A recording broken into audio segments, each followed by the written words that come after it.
As we look at characteristic number 2, high expectations, one of the things that teachers who possess this characteristic, they hold positive and affirming views of all students of all backgrounds.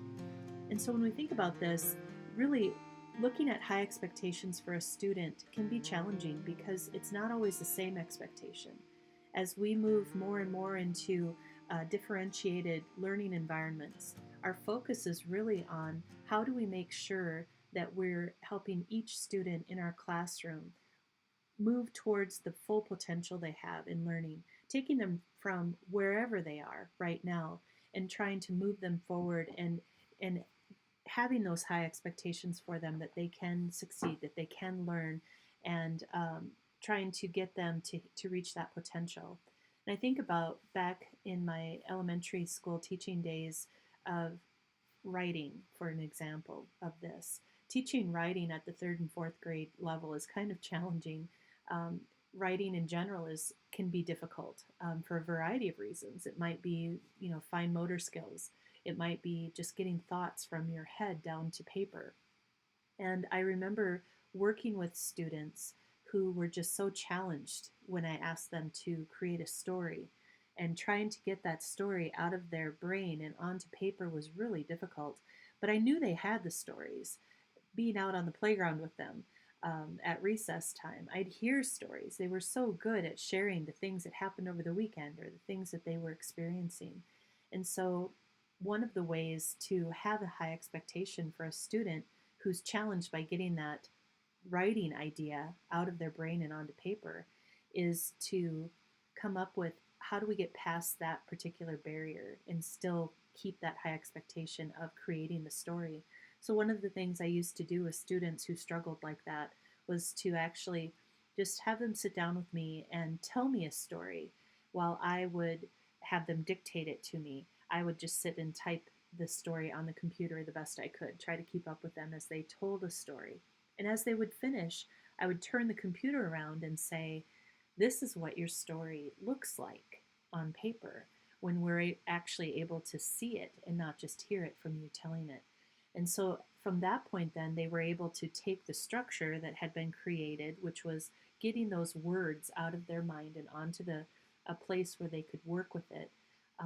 Then they could take that and run with it. And so, in my opinion, that was a way of keeping a high expectation for a student that might normally struggle to get even a sentence down, and then that starts to become something that is a barrier to them. They begin to dislike writing. They don't want to spend the time sitting and trying to get words on paper because it's such a challenge.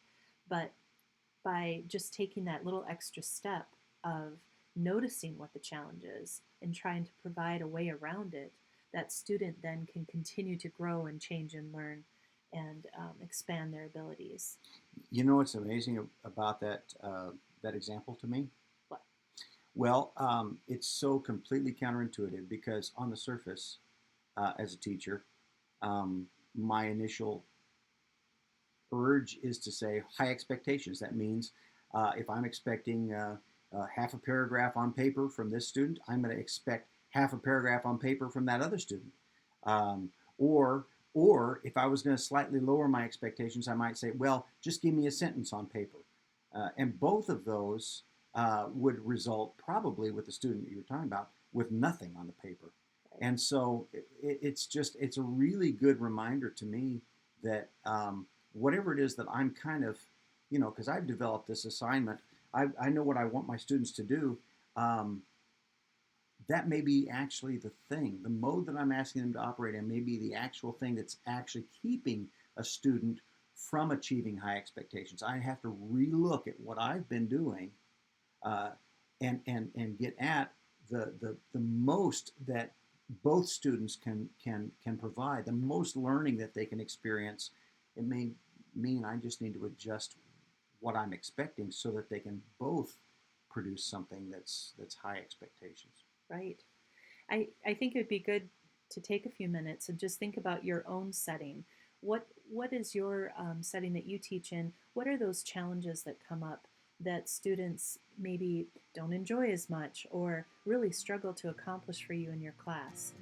Are there ways that we can continue to hold those students to those high expectations while possibly providing a new route to achieving that? So take a few minutes. There are some questions for you to reflect upon.